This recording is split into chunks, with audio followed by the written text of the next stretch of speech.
Sebagai penggila buku, maka setiap kunjungan ke Singapura ada tempat yang rutin saya sambangi, yaitu Times Bookstore. Sudah 20 tahun saya langganan di sana. Tiap bulan pasti ke sana, sehingga tampang saya kalau datang pasti dikenal karyawan di sana, terutama staf yang nongkrong di sesi rak buku bisnis, buku ekonomi, dan buku geopolitik. Biasanya anak mahasiswa magang yang bantu saya. Lalu sebenarnya apa bedanya datang ke toko buku di Indonesia dengan toko buku Times ini? Jujur, jauh bagaikan langit dengan dasar bumi. Bener deh, di Indonesia itu toko buku, cari buku di sana. Kalau di Times, ya bukan. Begini apa yang saya rasa. Ketika masuk ke toko buku tersebut, kita disapa oleh greeter yang akan menyapa kita dan menanyakan kabar serta menanyakan sedang cari apa. Kita katakan cari buku terbaru tentang politik misalnya. Maka kita akan diantar ke rak politik dan diarahkan ke penjaga rak tersebut. Lalu penjaga tersebut akan bertanya atau menginformasikan, "Bapak sudah baca buku Fire-nya Trump?" Itu buku isinya tentang tabiat Trump yang nyeleneh dan setengah narsisem sifatnya Trump. Saya tanya lebih dalam, apa itu narsism? Oh yes sir, there are 2 characters of narcissism of Mr. Trump that you will get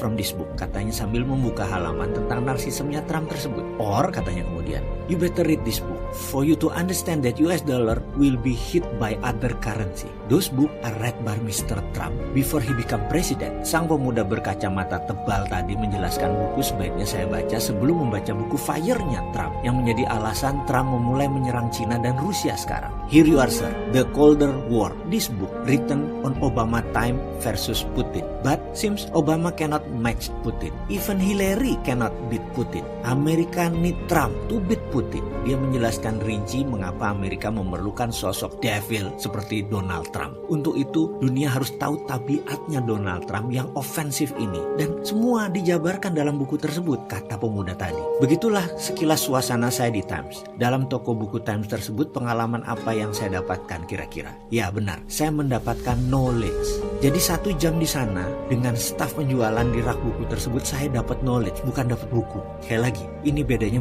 toko buku di Indonesia dengan Times. Saya tanya lagi kepada pemuda tadi, is there anything book about China? Kemudian dia jawab, you want to have information about China strategy on water sir? Dia balik tanya ke saya tentang strategi Cina yang ingin menguasai lautan, di mana semua dunia tahu kekuatan maritim dan Navy Amerika 2 kali kekuatan armada laut Cina. Dan apa strategi Cina mengalahkan US? Ya dengan proxy war lah. Apakah Cina menggunakan proxy war? Kemudian saya tanya lagi, kan tidak mungkin konvensional war dilaksanakan oleh Cina, benar? Dan pemuda itu nyerocos, I have 2 book for you sir. One called ASEAN Water, second called The China Private Army. Yang tagline-nya berbunyi begini, Protecting China Silk Road. Dua-duanya berbicara tentang Cina. Oh, I already have that book on China Private Army. I use it a lot on my speech and lecture. Saya jawab kalau buku China Private Army, bukunya sudah saya pakai. Bahkan saya menulis beberapa seminar dan beberapa workshop menggunakan buku tersebut. Saya tahu dari buku tersebut bahwa Cina sudah mencaplok bahkan hingga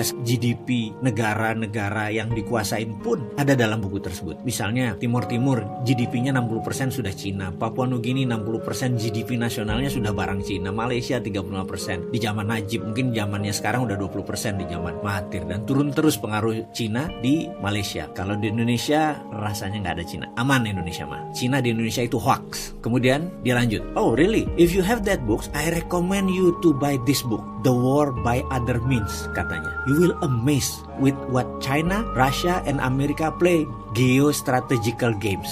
Apa yang terjadi kalau itu Anda sahabat semua yang memang minat dengan buku beginian? Pasti seperti saya, panik buying. Jadi sekali lagi, kita dapat pengetahuan begitu masuk ke Times. Beda kan kalau masuk ke toko buku di Indonesia dengan masuk ke Times. Di toko buku Indonesia kita dapat buku, di Times kita dapat knowledge. Saya jujur gak dapat ilmu di toko buku di Indonesia. Dapat ilmunya setelah baca bukunya. Dan di toko buku di Indonesia sering salah beli buku karena tidak ada referensi, tidak ada genre yang saya suka. Atau bayangkan, kebanyakan penjaga rak buku di Indonesia tidak pernah baca buku yang dijaganya tadi. Dan hal ini tidak mungkin terjadi di Times. Mereka paham sekali isi buku-buku yang mereka jual tadi. Bahkan kita bisa berdebat, pemaham filsafat, atau diskusi isi buku selagi mencari buku. Senang bertemu dengan sesama pembaca yang berpengetahuan, walaupun hanya mahasiswa magang berusia 20 tahunan yang katanya anak milenial. Buktinya dia rajin baca dan tahu segalanya. Apa yang terjadi di akhir bicara dengan pemuda tersebut? Dia panik, 6 buku lah saya beli.